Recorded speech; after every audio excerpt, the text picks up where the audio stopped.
Alors je suis très heureuse de pouvoir présenter pour l'agenda culturel le dernier album de Fadia Tomb El Haj, Masarat.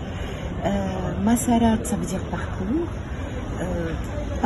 Le parcours de Fadia, qui est une contralto libanaise qui a fait ses études de musique classique en Allemagne et qui allie l'Orient et l'Occident dans son interprétation et dans sa technique vocale. Masarat, c'est aussi le parcours des compositeurs libanais et de la musique savante libanaise. Et donc voilà, Fadia est là. Toi, Fadia, tu as invité des compositeurs à composer spécifiquement pour cet album sur des textes de leur choix, mais à condition que ce soit des textes d'auteurs libanais. Exactement, exactement. J'ai fait des commandes à ces compositeurs et je leur ai donné la liberté de choisir leur auteur qui leur plaît et de choisir la langue aussi, parce qu'il y a des auteurs, des compositeurs qui n'ont jamais composé pour des auteurs en langue arabe. L'exception a été faite par Naji Hakim qui m'a dit pour la première fois j'ai très envie d'essayer avec l'arabe. Et je lui ai donné un texte de Kamal El-Haj. Alors qu'il y a des pièces de 2 minutes et demie, par exemple celle de Gabriel Yared, elle est raffinée. Il a écrit avec un style, pas de musique de film, mais un style minimaliste débusséen.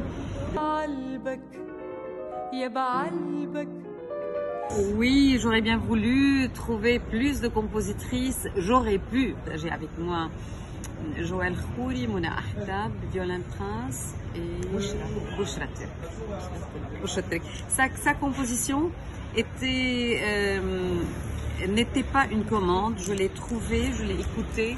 Elle était très ludique, un peu avec beaucoup d'humour, cette pièce, sur un texte de Grégoire Haddad. Je l'avais écoutée chanter avec la voix d'un homme, d'un ténor. Je lui ai dit bon, je la chante.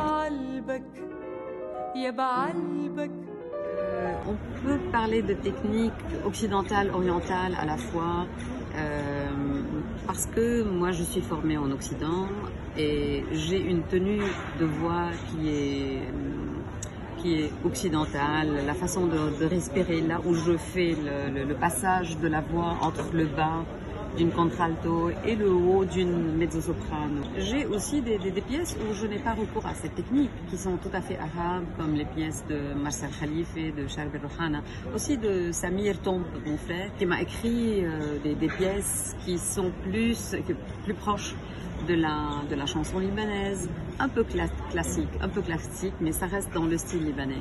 Ce qui est très intéressant, ce qui est très important pour moi, c'est de ne jamais chanter avec une voix de tête pure, surtout pas dans le registre moyen et bas, parce que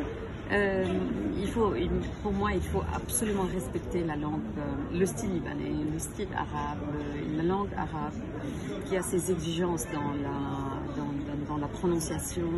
Dans ce style de musique, le texte est aussi important que la musique, que l'air.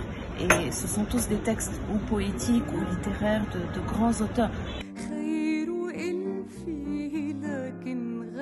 Dans le marché de la musique, moi je suis d'une génération plus vieille génération. Moi j'étais choquée quand j'ai su que le label, il a sorti déjà tout l'album, 2 CD, tout de suite sur les réseaux sociaux, Spotify, Yandex, il y a beaucoup de réseaux, des plateformes que je ne connais pas. Je ne suis pas la génération de la technologie.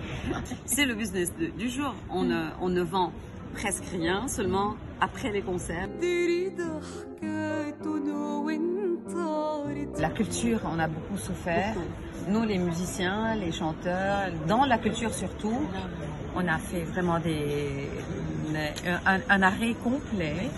On espère qu'à partir de juin 2021, on va reprendre notre vie normale, notre travail aussi. C'est notre vie, c'est notre métier, c'est notre travail. Merci beaucoup, Fadia. Merci à vous, à toi, à tout le monde, à l'agenda culturel, à la culture qui essaye de survivre et surmonter Et bonne route à Massarat, si on peut le dire comme ça. Oui, merci beaucoup.